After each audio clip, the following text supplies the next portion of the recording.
I now recognize Chairman DeFazio for 5 minutes. First, Madam Chair, that I will remind members that since some members are either reluctant to get vaccinated or to admit they have been vaccinated, that the physician has ruled that on the floor and in committee, except when speaking, you must wear your mask. So I would please ask people to comply with that rule, or maybe some folks on your side of the aisle can get vaccinated or admit they've been vaccinated. So thank you, Madam Chair. I strongly support this amendment, the nature of substitute, which authorizes over $50 billion to address America's wastewater infrastructure. You know, I often feel like I'm a broken record when I'm talking about this, about, infrastructure that's failing, outdated, critical need of investment. Sewage and wastewater is no different than many other parts of our infrastructure. We get a D+ as a nation. It's estimated over the next 20 years that there will be a need for $300 billion of investment, and that doesn't account for sea level rise, severe weather events, other things that are a result of climate change. So the bill is actually going to be much higher. Now there are some who say, well, it's up for the local communities. Well, I recently held a statewide call with county commissioners. I'm a former county commissioner, used to dealing with these issues on the ground.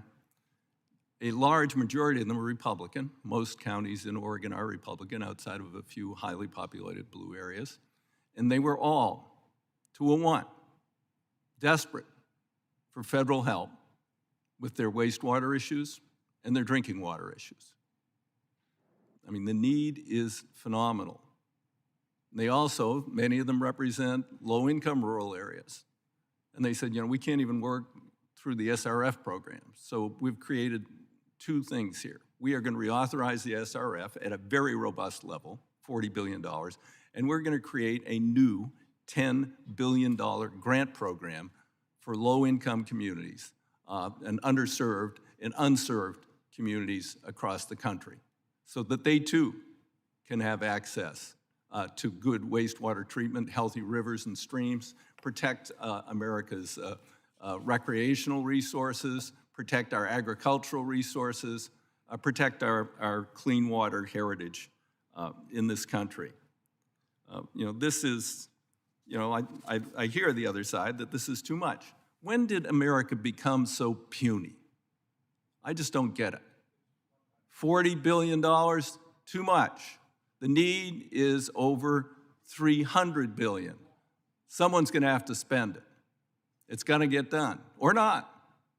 When I was a young man in Oregon, in the University of Oregon, the Willamette River was an open sewer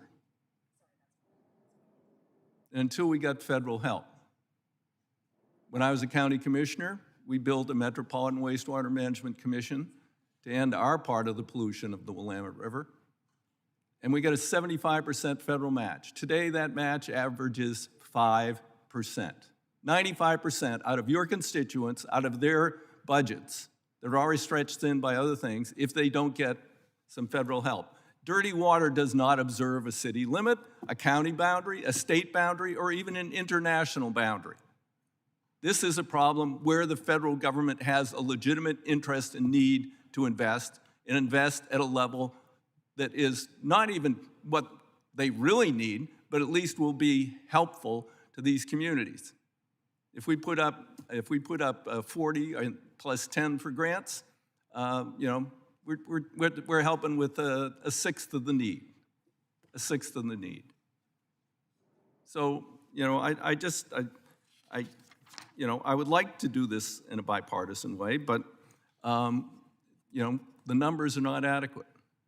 And we're reflecting the numbers that President Biden has requested after a national assessment, a clear-eyed national assessment of the needs in wastewater and drinking water. He has a program of a total of $110 billion proposed, and I intend to deliver on our part of that. And then the second thing is we have, woven through this, and we'll hear about this during the surface bill, woven through everything this committee does, is we're going to deal within our jurisdiction with the existential threat of climate change. And in the case of climate change as relates to wastewater, methane is, God, I see estimates 26 to 90 times worse than CO2. They describe it as CO2 on steroids. Sewer plants vent methane. We had testimony a year ago, last February, from a sewer district in New Jersey. They had to rebuild their system. They rebuilt it in a way where they captured their methane. They were able to generate all the electricity they needed to operate their plant, their highest single operating cost. They were able to sell electricity onto the grid. Electricity is really expensive in New Jersey. And they were able to keep their rates down, and they were keeping methane out of the atmosphere, a win-win-win situation. So we're going to condition that when you take this federal money and you build a new system, you've got to do the same thing. So it's time that we have a 21st century solution to 21st century problems.